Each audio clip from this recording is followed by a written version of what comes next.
Welcome into the Monday edition of the 14. I'm your host, Chris Lee. Blake Lovell alongside me. Blake, we've got a lot to discuss this Monday. We had a busy weekend of SEC baseball, but first and foremost, the SEC had two teams in the Sweet 16. One has yet to play. The other one got beat last night in a thrilling game that didn't go the way SEC fans wanted, but certainly a memorable one, and lots to talk about. So let's start there. What was your impression of the Alabama-UCLA game? UCLA, of course, wins that one 88-78 over the Crimson Tide in overtime.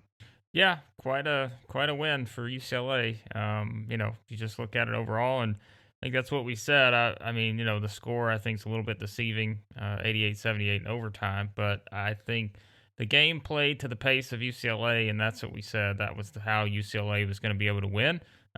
Was to be able to play at their pace, and they pretty much did that for the entire game, I thought. And that's what I said. Anyone looked at it may think that UCLA somehow outgunned Alabama in an up and down game, but really it just felt like UCLA controlled the game for the most part.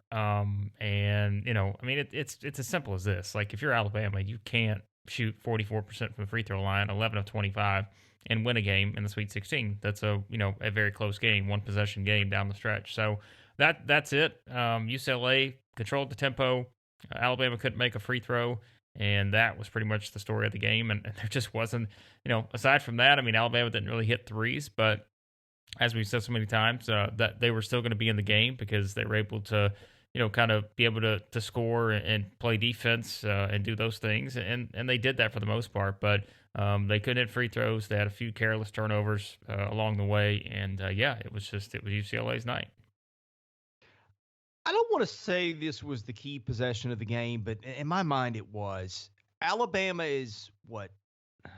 Gosh, I can't remember what the score was, but they got the ball with like 30-something seconds left, and they get Herb Jones to bring the ball down the floor, take it to the rack. He gets tripped and fouled, and he misses two free throws. Now, look, he's a guy who can do a lot of things, as we both know, but at some point, if you're Nate Oates, we both think is a great coach, is it in your mind that, hey, there's a good chance he's going to get fouled?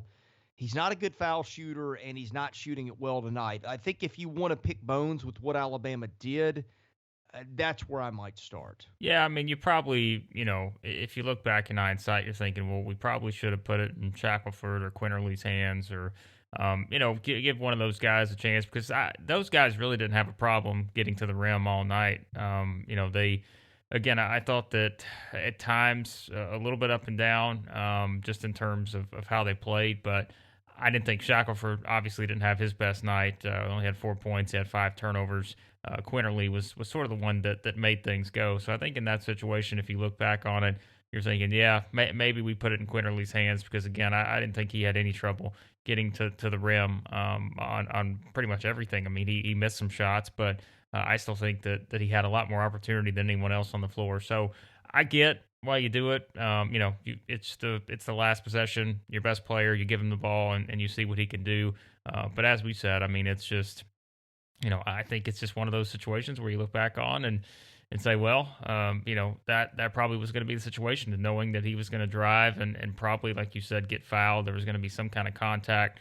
Maybe you do put it in someone like Quinterly's hands. So then, because if you do put it in Quinterly's hands, the defense probably knows that's coming, and then you have some people help off, and then maybe you're able to kick it out to Petty or someone like that for a three. So, it's there's certainly a lot of what ifs you could do on that, but again, I just thought it was, they still managed to hit the three that sent it to overtime, but they came out in overtime and honestly just got smacked in the mouth right off the bat, and they just could not recover. And again, it all goes back to the game. Game should have never been in overtime if Alabama just hit some free throws. So, yeah, I guess I'm mixing up two things. One was 36 seconds left, and I liked Alabama's strategy. I'm thinking as they get the ball, like if they get a shot off quickly, they can get an extra possession. So I thought they set that up well, but he misses one with 36 seconds left. Then he misses two with 6 seconds left, and of course they get bailed out by the three-pointer at the buzzer by Alex Reese. But yeah, that was the thing. Like, it was a layup line all night for Alabama. I thought that you just had Quinterly for taking the ball to the hole again and again and again. And I'm kind of thinking, no, the issue you did have was UCLA's big was starting to swat a lot of those away. And maybe that was the thinking, right? That get a guy that's got a little bit of a longer reach to take the ball to the hole. But the free throws, I mean, look, you knew if Alabama was going to lose this game, that probably something had to not go well for the Crimson Tide. And like you said in a text to me last night, their Achilles heel had been foul shooting, and it just popped up again. If Alabama just hits one or two more in regulation, we're not having this discussion, but that's the way it goes. Yeah, and I mean that's the thing is, that's a conversation we've had for years with Alabama. And this year they were not as bad. I mean I think they came into this game, I want to say like 150 somewhere in there, maybe nationally in free throw shooting. Their final percentage is 70.8, which is 189th nationally. But before that, you have such a bad game last night that really took them down quite a few spots. So I mean, they were still in the top 50 or 150 in free throw shooting. Wasn't bad. I mean, they're shooting around 71%, I want to say.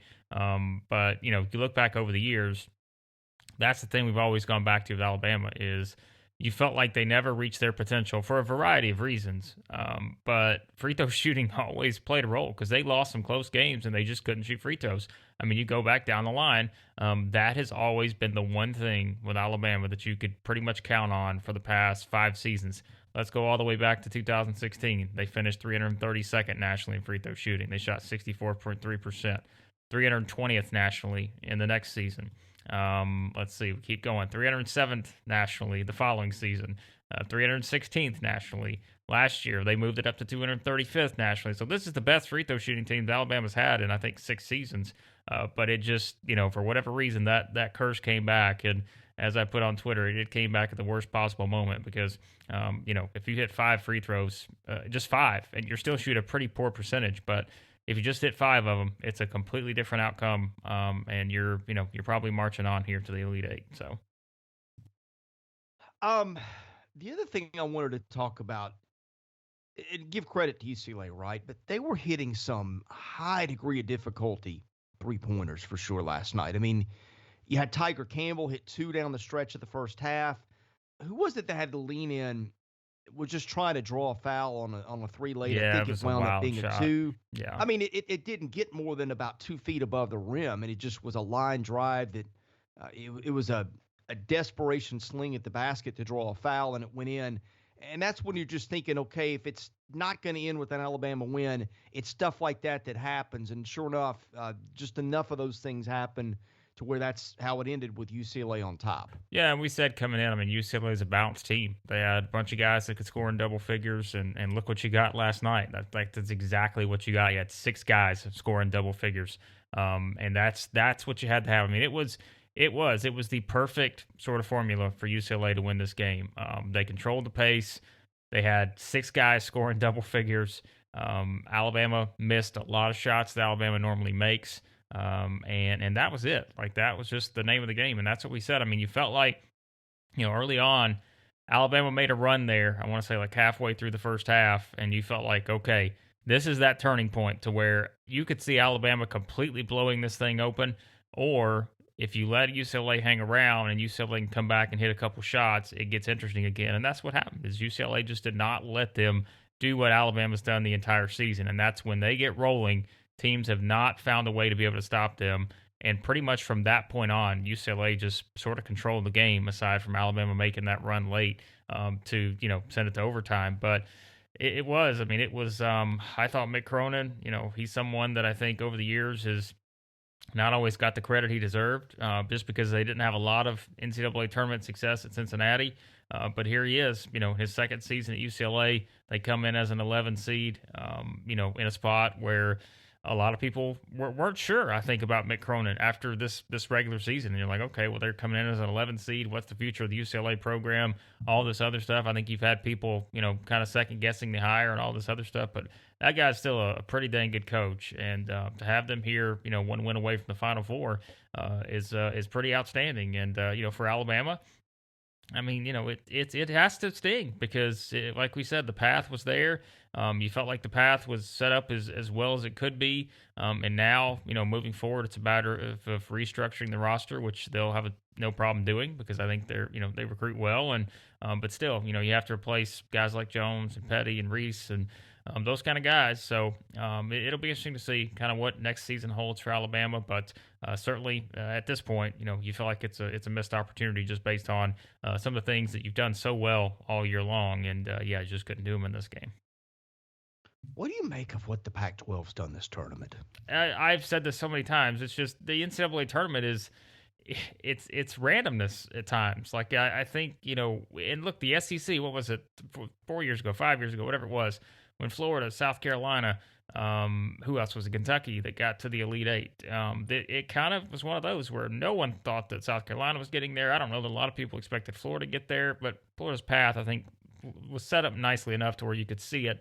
But it's just, I don't know. Like we knew it. Like this season was weird, and the circumstances surrounding it were very strange. And I think we should have expected a very unusual NCAA tournament. None of us could have ever projected for the last pick, the team picked last in the Pac-12 in Oregon State to be in the Elite Eight. None of us probably could have seen UCLA in this spot, just given the path that they had to go through. Now, it was made a little bit easier, I guess you could say, by Abilene Christian beating Texas, but still, for them to win this game, here they are. And I mean, UCLA has just steamrolled people to get to the point where they're at. So it's just, I don't know. And that's what I think we do way too much of is we overreact to just what happens in the tournament sometimes.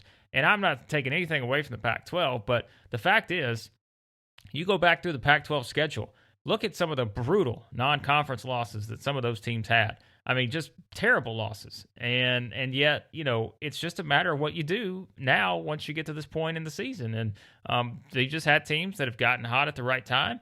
But yet, I don't think that takes away. And I saw, of course, you see stuff on Twitter, and it's just pure nonsense half the time. But I saw people saying, well, look at the SEC, a down year and all this other stuff. No, we're saying the SEC now has had a down year because they only had one team in the Elite Eight. It's just you can't, I think, completely judge a conference just by what it does in a tournament setting because, as we said so many times, it's about matchups and that kind of stuff. Again, not taking anything away from the Pac-12, but it's just, I think this is the tournament. Like we see this every single year, and especially in a season like this where we've never seen this situation where teams have been put up in a bubble for almost a month here, and we just don't know how the outcome is going to be or how different teams respond to the circumstances off the court. So it's just it's one of those tournaments. It's a lot of fun. I love it, and it's just, hey, you get hot at the right time, you get the right matchups, and it sets up nicely. But bravo to the Pac-12 for hitting 3 in the Elite Eight. Yeah, and here's one more thing, right? And this has been lodged in the back of my head for a while. I don't know that I've articulated it at least like this on the podcast. When you had so many out-of-conference games being canceled, we all had to make assumptions based on conferences, based on what we thought about teams going into the year. If there was ever a year with upsets to happen, it should have been this one, right? Because our body of work to judge teams against one another from different conferences was as limited as it's ever going to be, probably. Yeah, exactly. And I think that's, it's so hard to know, like you said, especially in a season like this. I mean, everybody's brought it up at this point, but like Oregon State is certainly an extreme example. I mean, they lost to Portland in non-conference play. They lost to Wyoming. Portland, by the way, finished 6-15. They didn't win a game after December the 22nd. And so, like, those are the kind of things you just can't, like, you can't account for going into an NCAA tournament. When a team gets hot at the right time, none of us could have sit here, unless you're an Oregon State fan, and had any thinking that they were going to be in the spot right now. I think even a lot of UCLA fans probably did not expect UCLA to be sitting here at this spot. USC, I think, is a little bit different because USC, if you just look at them overall, their resume was actually pretty good, and you probably could have said, well, that's a 6 seed, but hey, they're the number 6 team in KenPom right now, and they don't have any bad losses this season, really.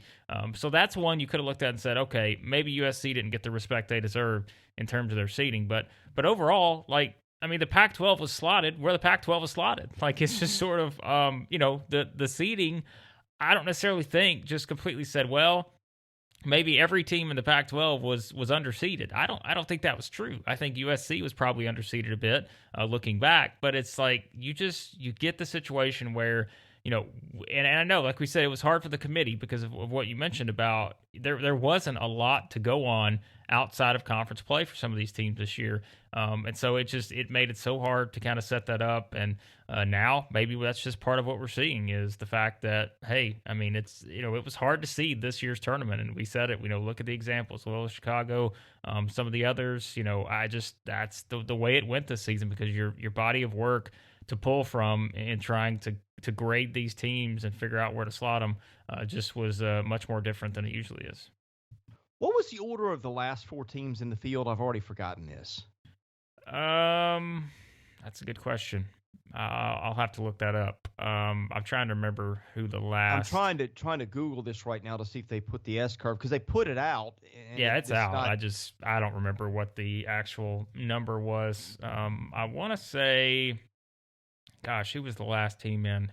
Was it Michigan State or was it UCLA? I don't remember. I'll look it up. I could find it. But yeah, it was.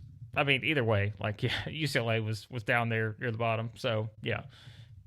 Well, the reason I bring it up is, of course, the thing that was different this year is the Ivy didn't play basketball. So yeah. I don't think UCLA was the last team in. But if it had been in a normal year, the Bruins don't even make the tournament. Yeah, that's the thing is, and a lot of people, someone was pointing out that Louisville was actually, the team a lot of people thought would be in UCLA's spot. So, I mean, could you have seen Louisville making the same type of run? I don't know. That's what we say, man. It's 10 years, right? It's 10 years now. VCU made the run as the 11. UCLA doing the same thing.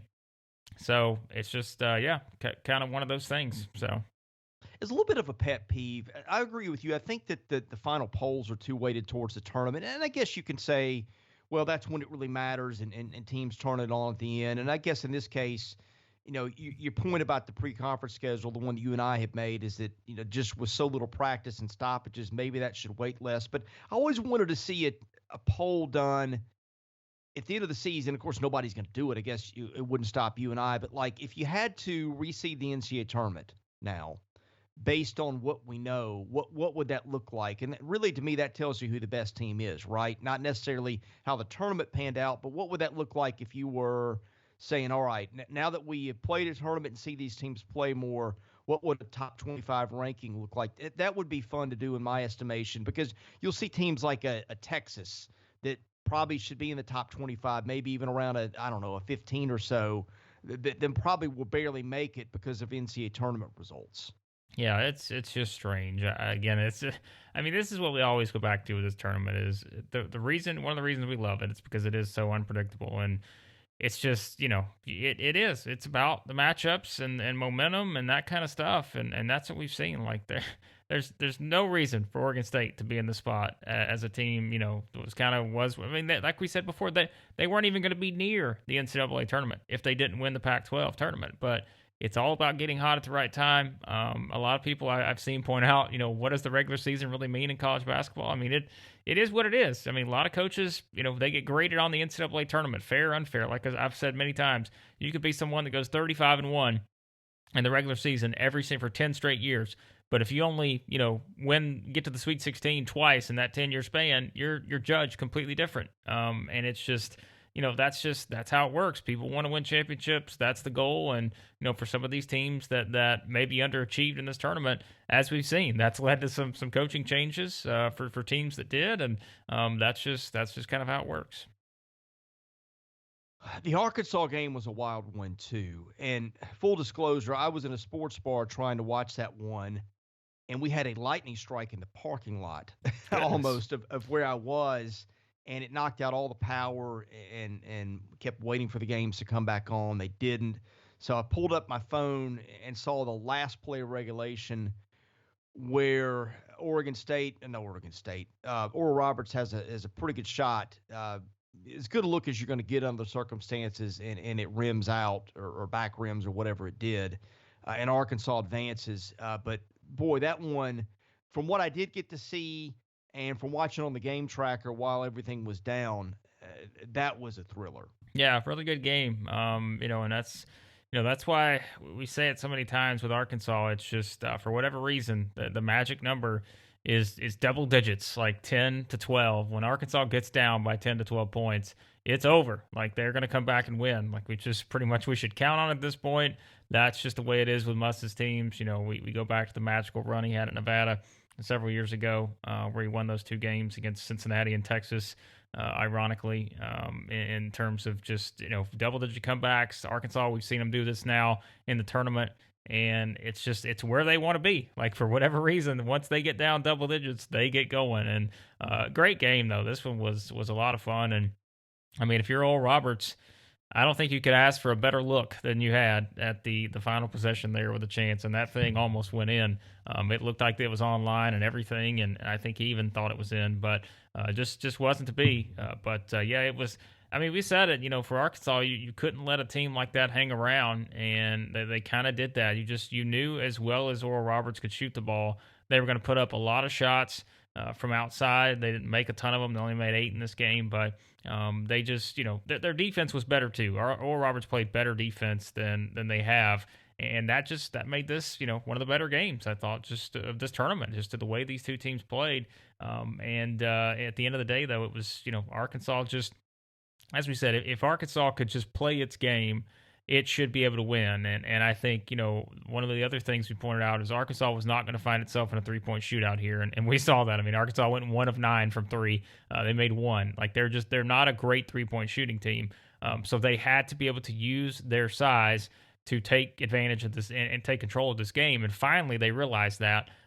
That's where I think the frustration with Arkansas, and a lot of people are just looking at this and thinking, man, Baylor may, wipe the floor with these guys, but I just, for some reason, Arkansas sometimes, I think, they have those lulls where they just, I don't know what it is, but they just look like that they're not the same team they are whenever they get going. And it's just, overall, like it's just a struggle sometimes when you watch them play, because you feel like they take some bad shots. A lot of it, I thought in this game, they had way too much sort of one-on-one action to where a lot of people weren't moving around offensively. It was just one-on-one, space it out, that kind of stuff, and it just wasn't working. But eventually, they realized they had to attack the rim. They had the size advantage. Why not take advantage of that? And once they've done that in all these games in this tournament, and I think that's where, especially in a game like Baylor, they can't afford to come out here in an Elite Eight game with a Final Four spot on the line and put themselves in a situation where they don't come out and play their game, because if they play Baylor's game, it's going to be a struggle, because Baylor is really, really good. So, yeah, good win for Arkansas. Great game. And now, like we said, 1 win away from the Final Four. Well, 2 things that stick out from the box score. First of all, the shooting, I almost thought it was wrong the first time I saw it. In fact, I did. I thought it was a misprint. They go 29 of 77 from the floor and win the game. And the other thing was, we talked about how many options Eric Musselman has and how he will use different guys. You had Justin Smith, Jalen Tate, Moses Moody, Devontae Davis barely came off the floor at all. Connor Vanover doesn't play at all, which I don't know. I have mixed feelings about that, because Roberts, those 2 guys, Obanor and Asmus, had just taken the ball to the rack at will, and you're thinking maybe you want a rim protector in there, but that's not the way he chose to play it. Well, and I think it's just speed of the game, too. I think that they knew they were going to have to get up and down the floor. Because that's the thing as well, is, Oral Roberts not a deep team. And we saw that, like O'Banner and Asmus, like they played every minute, and like both of those guys, like unless they had to come out in this tournament, they weren't coming out. And so they weren't a deep team. And I think that's, again, for Arkansas, I could not understand some of the things, and I don't think it was by design. I'm sure Eric Musselman had to be frustrated too, but just some of the things they were doing offensively just was making you scratch your head for a large portion of that game, because it was all one-on-one. It was just sort of, they'd come down the half court, play one-on-one, and that was it. And it just didn't feel like that's where they wanted to go. But once they cranked things up, got out in transition, actually started attacking the basket, more passing, that really opened things up for them. And so it's I think Arkansas, like I said, they've been frustrating at times in this tournament because you see how good they can be, and then you see them let some of these games be as close as they are, and we could point that out in every single game they played, whether it's Oral Roberts, Texas Tech, or Colgate. They've had these stretches where they just it's almost like they flip a switch, which we've seen with Alabama and other teams do, but. Yeah, I think this is one where they aren't going to be able to afford having some of those same type of lulls against Baylor because as we saw with Baylor, Baylor didn't play its best game against Villanova, but my goodness, when Baylor flipped their switch, like that team, like they are on Gonzaga's level. Davion Mitchell and Jared Butler, my goodness, those two guys are just incredible, and it's crazy to think, isn't it, that they were both at SEC programs at Alabama and Auburn before winding up at Baylor. So, yeah, it's I don't know with Arkansas. That's what I worry about. If we look ahead, I worry about that a little bit with this matchup with Baylor because I think Arkansas cannot afford to have some of those long stretches like they've had in this tournament against other teams. But again, Colgate, Texas Tech, Oral Roberts, not Baylor. And I think that's something to where they're going to have a little bit more of a focused effort, really on the offensive side. I think and shot selection, that kind of stuff, to be able to take down Baylor. I want to go back to Alabama for just a minute because one thing we have done in this show is I think we've tried to kind of wrap up each team's season as it ends and where things headed. Alabama, you get the two guards, Shackelford and Quinterly back. I mean, I guess I haven't. Have you seen them mention in NBA draft rumors lately? I mean, I would think they come back, but a lot of stuff's hard to tell. But I would think both those guys are back. Yeah, I mean, I guess you can have Rojas take a lot of Jones's time in the paint. You got Juwan Gary will be back. You got Primo, I presume, will be back. I mean, I think you've got the foundation again for another top 25 team next year in Tuscaloosa. Yeah, I mean, they've got J.D. Davison coming in too. He's a top 10 recruit, best, arguably the best point guard in the country. So I think that they'll be fine. I think that I feel like this is something, and Nate Oates mentioned this after the game was, this is kind of that team that changed everything for Alabama, to where they're going to be able to recruit better now. They're going to be seen as a team every single year that I think you're going to look at and say, all right, look at the roster, that you feel like that. Again, I don't, and I could be wrong here, but I don't see Alabama being one of those teams that all of a sudden they just fall back to the middle of the pack. I think they're just going to stay right near the top. How long they stay there, what kind of staying power, I don't know, but I don't think in the short term you're going to see Alabama fall back, because I just think the recruiting is going to be too good when you look at what they have coming in, and they've already got sort of the foundation there, the nucleus that they're able to have coming back next season. They're going to have some opportunity in the transfer portal. So those are the kind of things you look at. But I just feel like this was that team where you saw that at its best, the style that Nate Oates wants to play. If he just has the guys in there, they're going to be fine. And they've just got, even with the guys they're losing. Now, as we said, if the one thing you go into next season, how do you replace a guy like Herbert Jones? And that's not taking anything away from John Petty or Alex Reese either, but like Herbert Jones is the SEC Player of the Year, one of the best defensive players in the country. How do you replace a guy like that? And I think that's where, if you see Alabama maybe take a step down next year, maybe that's one of the conversations we're having throughout the season is maybe they just didn't have that guy to completely replace the things that he could do. And they probably won't have that guy right away. But that is something I think you look at with them going into next season. I perceive this, and you tell me if I'm wrong here. This was sort of a change the culture season in Tuscaloosa. I mean, I know that sometimes the way things change our perception, and certainly going to a Final Four would have taken this to another level. The only thing that you can really say bad is that maybe this team underachieved in the NCAA tournament a little bit. I mean, I think that obviously going to the Elite Eight would have been meeting expectations, and to lose to an 11 seed is a little bit of a damper on the season. But if you look at the big picture, it shouldn't be at all. I feel like that fan base is energized around basketball the way it hasn't been in a long, long time. Football is still king there and always will be. But I feel like Nate Oates has brought an interest to that program and engaged that fan base in a way that I've not seen. And I'm with you. I think that this is here to stay. Absolutely. And, and again, I know we put so much emphasis on one game out of a 33 game season. I know why we do it because, you are a number 2 seed. You are a team that, when looking at the path, you felt like you had your path to the Final Four. And it's going to sting. Like I said, there's no taking that away. But I also don't think you can take away everything that came before it either. You can't just look at that one game and say, oh, this is such a disappointing team because they got to the Sweet 16, won the SEC regular season and tournament title. What a disappointment. Like, you can't make that argument. I know a lot of rival fan bases will do that to have fun, but you just can't. Like, you have to look at it as a whole, to me. Yes, eventually, 5 years down the road, if Alabama does something like this every season and they lose in the Sweet 16 and they can't make it further, do you start to question things? Sure you do. But I think you have to look at it as a whole, too. And I think overall, some people did, I guess, but a lot of people did not expect Alabama to win the SEC regular season title, tournament title, be a top 5 team in the country, get a number 2 seed, all those different things. So to me, there's way too much that you can build off that rather than focus on just the loss in this game. And I think recruiting is going to get much easier for them. They were on TV, national TV, a lot this year. People know Alabama now. They know the style that Nate Oates wants to play.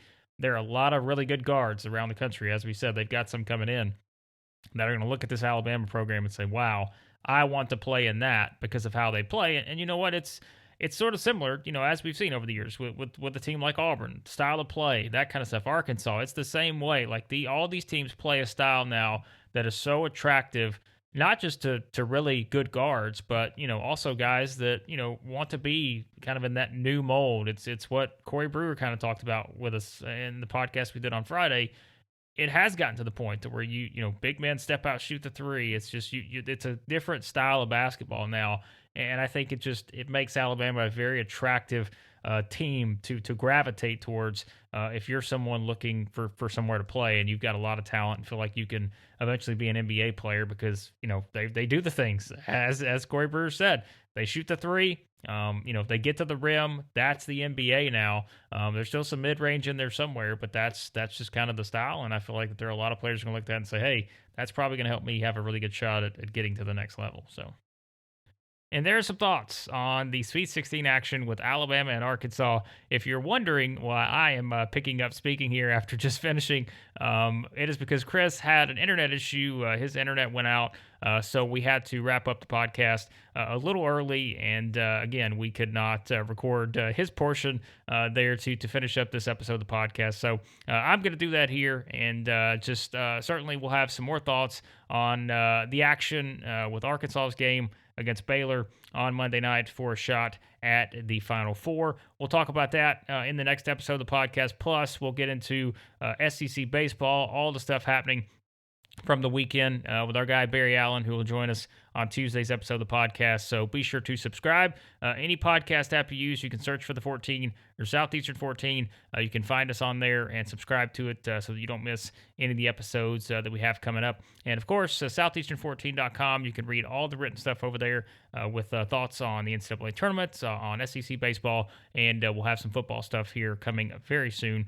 So check everything out there, Southeastern14.com. Follow us on Twitter at 14 Southeastern. And for Chris Lee, I am Blake Lovell, and we will talk to you guys on Tuesday's episode of The 14.